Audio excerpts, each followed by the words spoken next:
Okay, so I just got back from work. It was a long 12-hour shift. I'm very tired, but I figure I probably, might as well go ahead and get this out of the way. Make sure I get a video done today. I told you guys I wasn't sure if I was going to do a video today or not because I got a 12-hour shift today, 12-hour shift tomorrow.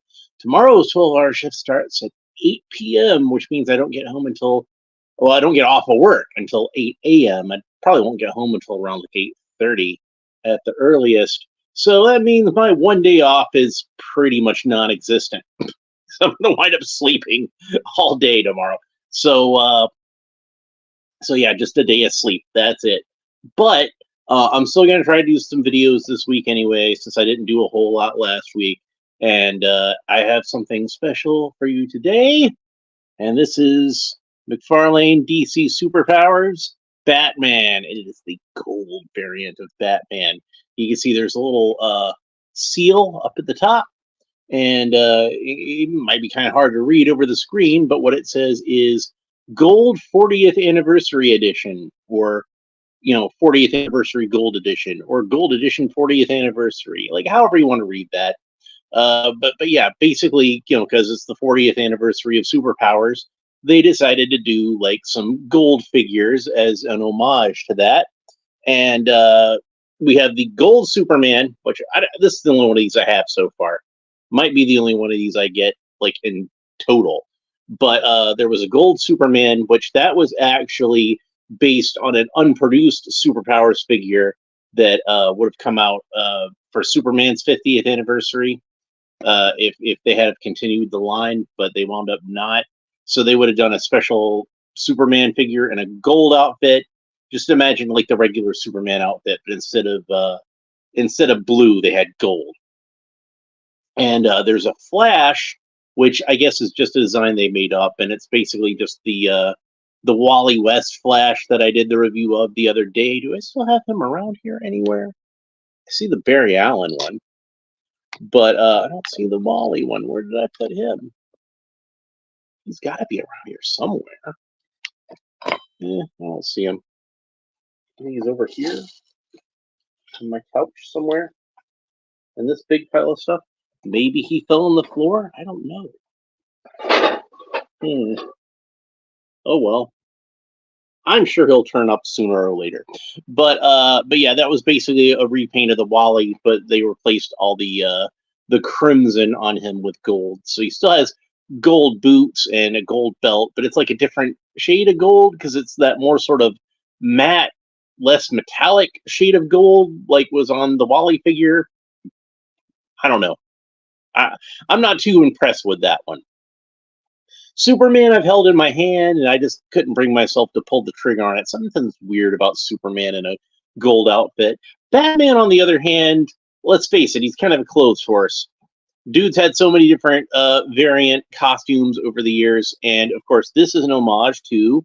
And now you see why I wanted to do this retrospective before I actually opened up this figure. He's an homage to the Dark Knight Collection's Tec-Shield Batman. So you can see how similar they are, but you can also probably see how different they are in a lot of ways.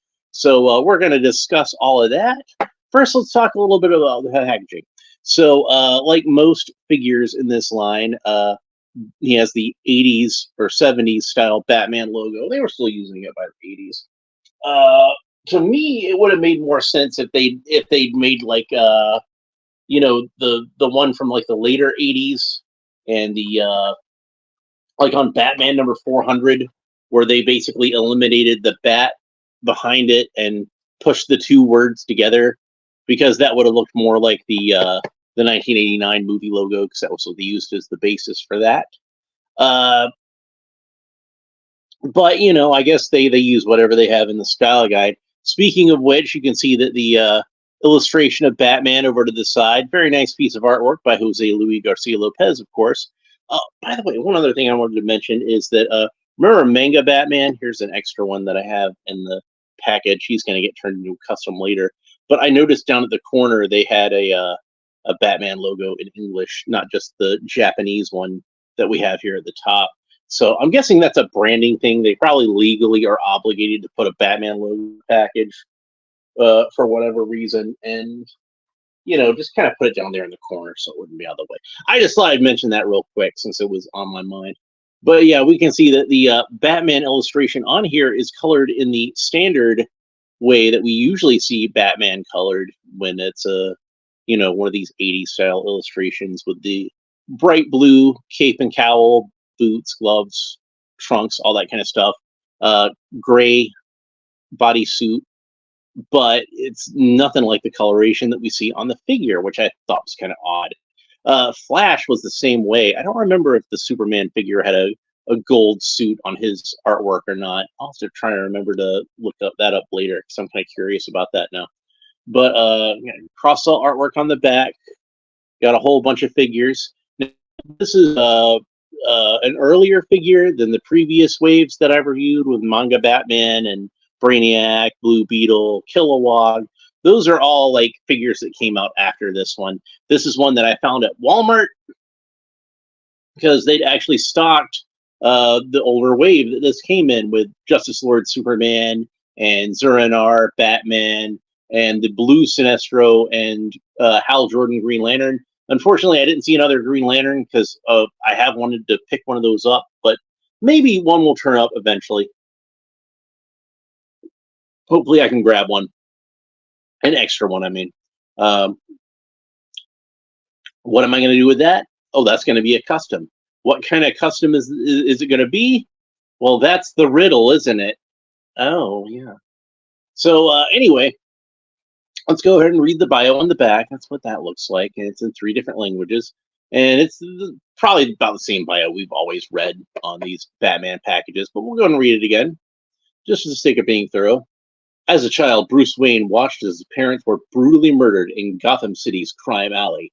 Traumatized by their deaths, he devoted his life to becoming the world's greatest weapon against crime, the Batman.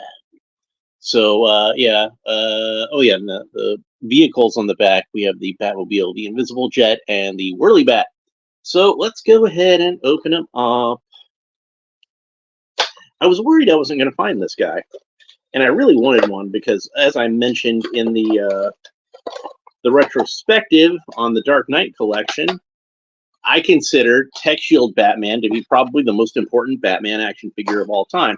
That doesn't mean he's my favorite or even the best, but because they made this gold Batman and it sold so well, that's why we got all those Batman variants that we got over the years. So for good or ill, you know, I'll let you be the judge. This is the most important Batman action figure ever made. All right, so go ahead and take him out. So it makes sense that Mcfarlane would want to do a Tec-Shield Batman. I don't know how many other homage figures we'll get to the Dark Knight collection or even the Batman Returns figures, but it would be really nice, I think, if I've got him here. I might have put him, he's over on my shelf when I was taking the picture of the thumbnail. But it would be nice to see a figure, I think, in the Iron Wench Batman coloration, because I think that's a pretty good coloration with the navy blue, you know, gold for the belt and the emblem, and gray for the bodysuit. Nice comic booky Batman. So here he is out of the package, and we can see that this is the same sculpt as the so-called Detective Batman, the Bronze Age version of Batman, and the all-black version of Batman. We got, damn, it's not a whole bunch of stuff over. I got like all these soda cans stacked up over here because I need to take them to recycling. Here he is. Go ahead and grab him. Got the all-black version of Batman. So we have him to compare. And of course, this isn't too similar from another figure in the Dark Knight collection, which would have been Crime Attack Batman. You know, a Batman that attacks crime. So yeah, with the all black outfit and the gold emblem and utility belt, very similar to that. And of course, the Dark Knight collection figures were somewhat retooled from the original Superpowers Batman, and this one very closely resembles the original Superpowers Batman. So it makes sense that they would use this mold for that. Now, the interesting thing about that is if you look at the artwork on the back of the package, if you examine it very closely, it's not as obvious as it was with the Toy Biz figures because the picture's like this big. But the picture of Tec-Shield Batman on the back of that package is actually a repainted Superpowers figure. So this is a little closer to that prototype figure that we saw on the back of that package than it is to the actual Tec-Shield Batman. But let's compare some of the differences. First of all, let's talk about the sculpt. Obviously, Tec-Shield had a new head sculpted to look like Michael Keaton. And this head is a little more similar to the original Superpowers, not identical, but a lot closer than this one is. And you can see they added the scallop to the bottom of the cowl to make it more closely resemble Keaton's costume. Also, the Dark Knight collection added an open hand to Batman's right hand, whereas the Superpowers version had two closed fists. And it's got the more movie accurate utility belt buckle. The rest of the utility belt's the same, but the buckle has been modded to look more like what Keaton's buckle looked like. Again, with the Mcfarlane figure, it's just reusing that Superpowers mold. So we just have the standard square Batman buckle that we saw in the comics. Last and certainly not least, they added some details to the boots to make it more resemble the shin armor that the 1989 suit had, and also a little bit of detail to the feet. Doesn't make it look exactly like those Nike Air Jordans that Keaton sported in the movie, but it's a little closer at least. So yeah, that's it's pretty much as close as they could get without actually sculpting new parts for it. And you can see the gold is actually a slightly different shade. Tec-Shield Batman had a little bit more of a yellowy sort of gold, whereas the newer one is more of a true gold. It's a little warmer than the other one. Also, I noticed I put this cape on backwards, and that's bothering me. So I'm gonna turn that back around the other way. That's why it's being all weird. I don't know how I got that cape on there backwards. That's annoying. All right. There we go.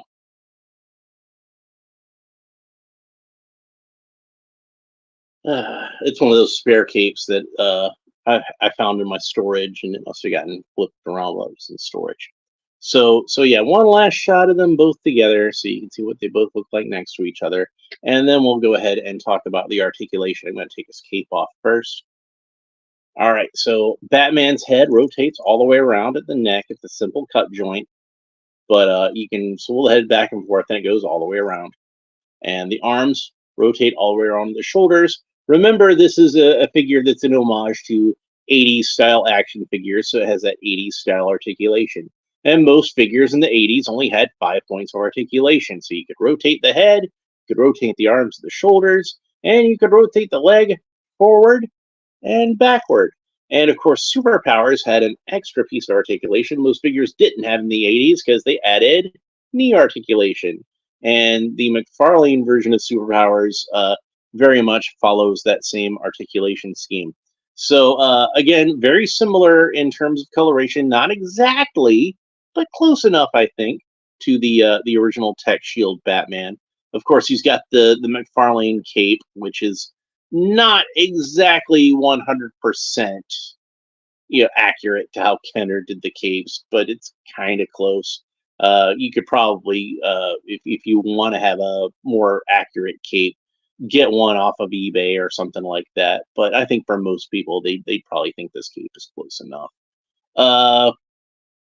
And he doesn't come with any accessories like the original Tec-Shield Batman. Of course, came with the rocket pack, which was really cool. He does not have a jet pack, unfortunately, but it's still a pretty cool figure. And it's a nice homage, like I said, to one of the most important Batman action figures ever made, if not the most important Batman action figure ever made. So yeah, like I said, it makes sense that Mcfarlane would go back to the well and be like, hey, here's a variant we could do that would be pretty cool. I'm guessing probably what happened is they probably did the gold Superman first, or thought to do the gold Superman first, because again, that was an actual unproduced superpowers figure.